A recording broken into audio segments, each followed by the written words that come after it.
Muy bien, vamos a entender un poquito del contexto de la química cuántica. En la química cuántica vamos a remontarnos a entender una diferencia. Hay dos vertientes principales. Una es la mecánica clásica, la cual justamente tiene, digámosle, su máximo exponente es Isaac Newton. Y con ella nosotros podemos describir el movimiento de los cuerpos con tamaño macroscópico, hasta cierto límite, claro está. Entonces, no vamos a meter, por ejemplo, un agujero negro, ¿no? Ahí ya entran otras cosas.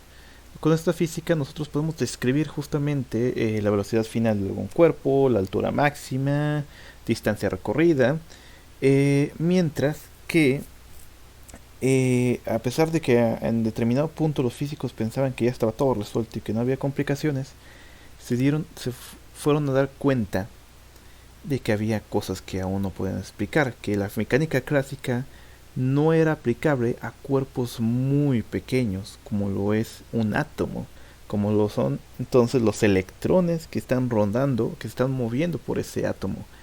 Entonces, otras cosas como por ejemplo las moléculas, hay ligeras aproximaciones, pero una descripción concreta y efectiva no se podía hacer. Entonces la mecánica clásica tiene ciertos límites, perfecta, es muy buena. Y entonces para describir objetos de esta índole es justamente esta rama de la mecánica cuántica, ¿no? Entonces lo que nosotros vamos a hacer es tomar todo esto que está de la mecánica cuántica y hacer una aplicación en la química. ¿De acuerdo? Entonces, por ejemplo, vamos a dibujar aquí algunas reacciones, una curva energética y la resonancia de un compuesto de benceno, ¿no? Que nunca puede faltar. Entonces, a partir de las nociones de mecánica cuántica, nosotros podemos describir de manera teórica y predecir resultados, o incluso entender un determinado comportamiento.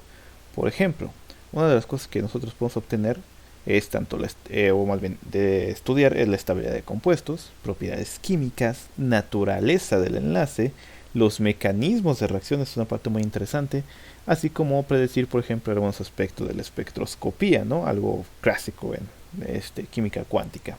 ¿De acuerdo? Entonces, un poquito de historia, ¿no? Para entrarnos. ¿Cuáles fueron sus inicios, no? Los inicios de la mecánica cuántica, todo el meollo comenzó cuando los científicos, los investigadores, las personas ilustres de aquel tiempo, vamos a decirlo así, tienen la duda de qué es la luz, ¿no? ¿Qué es la luz y cómo la hacemos para describir la luz? Y era un importante problema en aquellos tiempos de la física.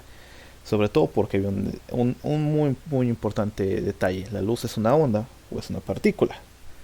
Entonces, por ejemplo, tenemos las investigaciones que hizo Young para describir lo que serían fenómenos de difracción e interferencia, un proceso que realizaba la luz. Entonces, esto estaba ayudando a entender que la luz es justamente una onda, ¿no? Y ya hubo por ahí un poco más de investigación al respecto. También cabe mencionar que para hacer todo este estudio de la luz fue necesario algunos conocimientos muy muy interesantes, como son las ecuaciones de Maxwell, estas cuatro ecuaciones que les presento y que dan para mucho de qué hablar, ¿no? Por otro lado, Hertz también cabe mencionarlo porque fue, ahora sí que de los pioneros en estar estudiando bastante lo que era la emisión de ondas por parte de una carga en movimiento, ¿no? En este caso lo que estudió eran las ondas en la frecuencia de la radio, ondas de frecuencia de radio, del espectro electromagnético de la radio.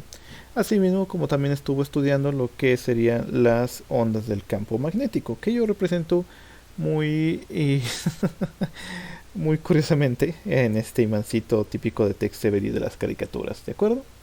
Ahora, todo esto nos llevó a una conclusión de determinar, junto con muchas investigaciones más que no da tiempo de mencionarlas, que la luz es una onda electromagnética. Y aquí fue donde se desarrolló un boom, un punto clave para poder entender y empezar a desarrollar las nociones de la cuántica, ¿de acuerdo? Entonces vamos a acomodar un poquito la pizarra y cabe mencionar lo siguiente, que para nosotros describir la luz es necesario saber a qué velocidad se mueve. La velocidad de la luz, de una onda electromagnética, es la velocidad de la luz, que es aproximadamente 2.99 por 10 a la 8 metros sobre segundo, y que se relaciona con su longitud de onda, que es el lambda, y con su frecuencia nu a partir de esta determinada ecuación.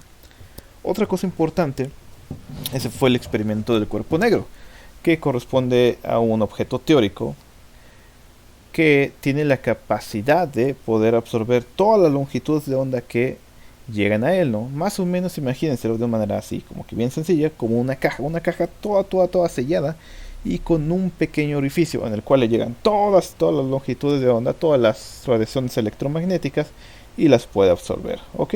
Entonces los científicos dieron topes para poder describir y estuvo mucho tiempo peleando y riñendo por lo mismo, hasta 1900 con Max Planck, quien justamente le dio una noción nueva, una idea nueva, que en su tiempo también fue muy peleada, por cierto. Incluso Max Planck la propuso y después se peleaba diciendo que pues, tal vez no era tan buena, en la cual nosotros vamos a ponerlo con una lamparita que está emitiendo luz, pero la luz no es continua, no es como un flujo de agua en una llave, sino es de esta manera que le dibujo.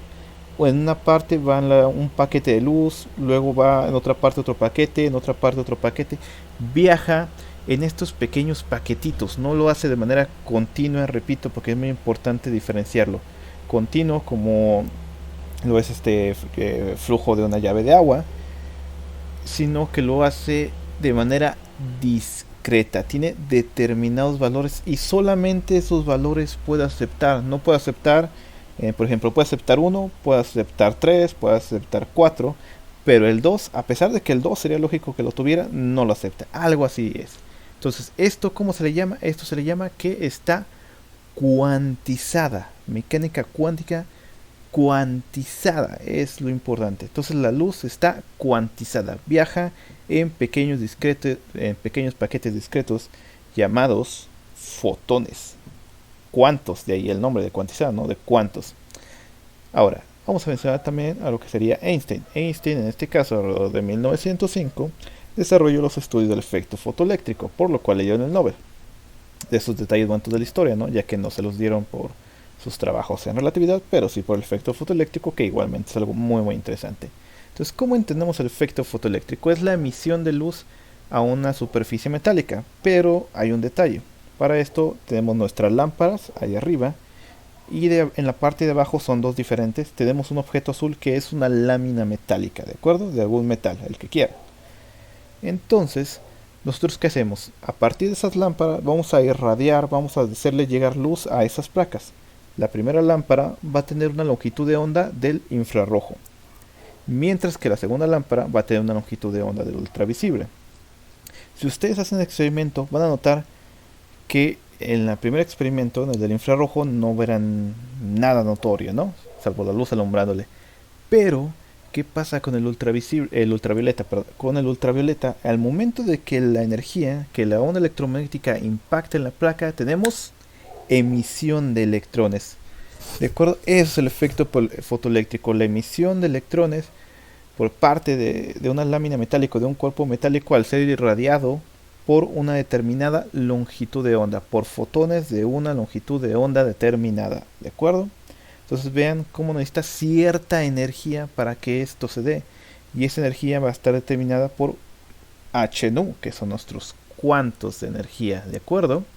Entonces vamos a hacerlo un poquito más cercano. Llegan estas ondas de estos paquetes de h-nu a la placa. Esta placa tiene electrones. Los carga de energía y entonces estos electrones, que aquí vamos a hacer digamos una especie de zoom, tienen que atravesar una barrera energética, una barrera potencial, perdón. Entonces, si tienen la suficiente energía, los electrones van a poder atravesar esta barrera, van a ocupar una cierta energía para atravesarla y toda la energía que les sobra se va a convertir en energía cinética con la que van a salir emitidos los electrones. Ok, entonces este psi que les puse ahí, el circulito con la raya atravesada, se le conoce como la función trabajo, que es la energía mínima para poder salir de esa placa, y eso es a una determinada frecuencia o longitud de onda que se conoce como la frecuencia umbral. Y entonces, haciendo nuestro balance energético, tenemos que h-nu, que es la energía, va a ser igual a la función trabajo más la energía cinética. A mayor frecuencia, mayor energía cinética. A una frecuencia mínima necesaria, si aumentan la potencia, van a tener un mayor número de electrones. Entonces, como ven, este es vamos a decirlo así, es una forma panorama general, una primera parte de un panorama general de cómo fuimos desarrollando la mecánica cuántica hasta llegar a lo que hoy bien sería la química cuántica, ¿de acuerdo? Vamos a decirlo de esta manera. Ahora vamos a cortarlo por aquí.